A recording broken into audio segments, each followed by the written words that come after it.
जय हिंद जय भारत। तो दोस्तों एक और वीडियो में आपका फिर से बहुत बहुत स्वागत है। जी हाँ दोस्तों, स्वागत है आपका पायल की दुनिया यूट्यूब चैनल में। जी हाँ दोस्तों, आप सभी को बता दें, एट्थ पे कमीशन को लेकर यहाँ पर बेहद ही बड़ी अपडेट। फिटमेंट फैक्टर बढ़ाया जाएगा, 100% उछाल आएगा। डीए 50% मर्ज, डीए एरियर भी किया जाएगा। कैबिनेट सेक्रेटरी को लेटर लिखा गया है, 20% राहत पेंशनर्स को भी दी जाएगी। जी हाँ दोस्तों, यहाँ पर ये बड़ी खबरें निकल कर आ रही है इस वक्त की एट्थ पे कमीशन को लेकर। इन सभी पर चर्चा होगी, विस्तृत चर्चा होगी कि आखिर अब कर्मचारियों की बल्ले बल्ले कैसे होने वाली है। क्या बड़ी खुशखबरी है, वीडियो में लास्ट तक बने रहिएगा। उससे पहले फ्रेंड्स, अगर चैनल पर पहली बार आए हो तो चैनल को सब्सक्राइब कर वीडियो को एक लाइक और एक शेयर जरूर करके जाइएगा। जी हाँ दोस्तों, आप सभी को बता दें, अभी अभी की बेहद ही बड़ी खबर निकलते हुए नजर आई है। 8वें वेतन आयोग लागू होते ही 48 लाख कर्मचारियों की बल्ले बल्ले।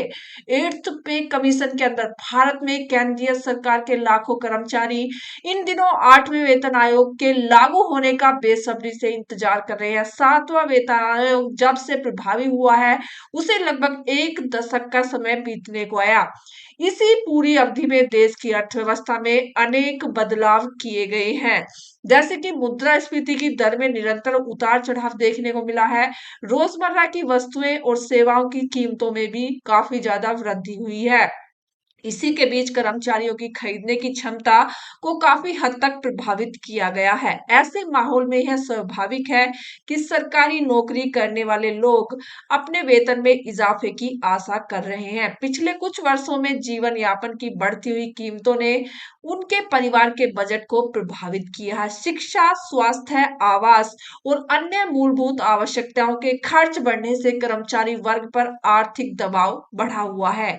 इसलिए नए वेतन आयोग की घोषणा और उसके शीघ्र क्रियान्वयन की मांग जोर पकड़ती हुई यहाँ पर नजर आई है, जिसको लेकर सभी सरकारी कर्मचारी और पेंशन भोगी यहाँ पर निरंतर प्रयास करते हुए भी नजर आए हैं। वेतन आयोग का उद्देश्य और आवश्यकता।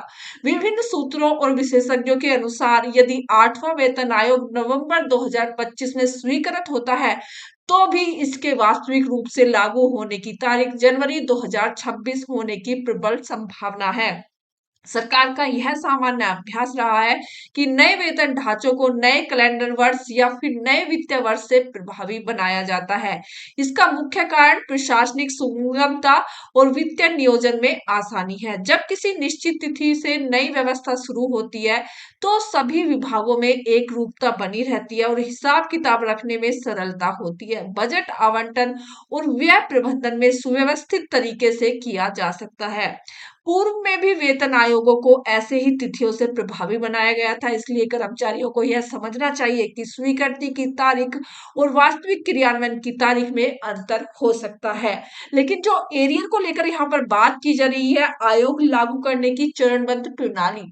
नया वेतन आयोग लागू करना एक सरल या तत्काल प्रक्रिया नहीं है, बल्कि इनसे अनेक जटिल चरण शामिल हो सकते हैं। सर्वप्रथम केंद्र सरकार उच्च योग्यता प्राप्त विशेषज्ञों का एक पैनल गठित करती है, जिसमें अर्थशास्त्र, वित्त प्रबंधन और सार्वजनिक प्रशासन के अनुभवी लोग सम्मिलित होते हैं।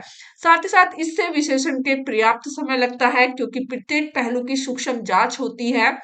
समिति को सरकार के वित्तीय क्षमता का भी मूल्यांकन करना होता है, ताकि यह तय किया जा सके कि कितनी वेतन वृद्धि व्यवहारिक होगी। विभिन्न श्रेणियों के कर्मचारियों के लिए उचित वेतन निर्धारण किया जाएगा। विभिन्न भत्तों की पूर्ण समीक्षा और पेंशन जैसे विषयों पर भी ध्यान दिया जाता है।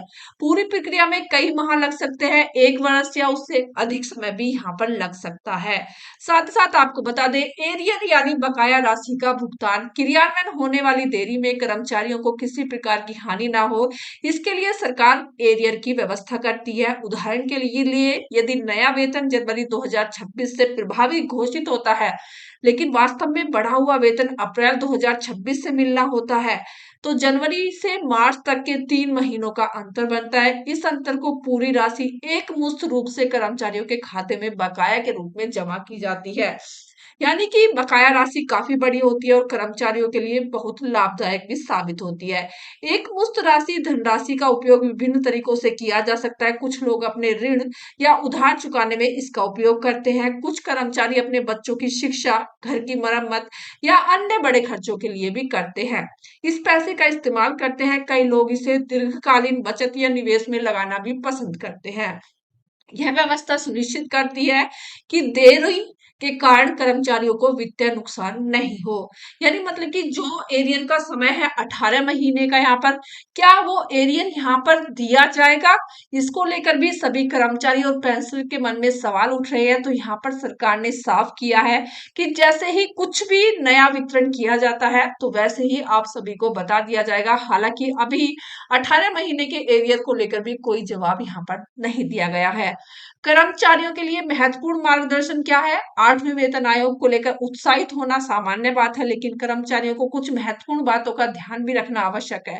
प्रथम और सबसे महत्वपूर्ण सुझाव यह है कि केवल सरकार के आधिकारिक घोषणाओं और वेबसाइट पर प्रकाशित सूचना पर ही विश्वास करें।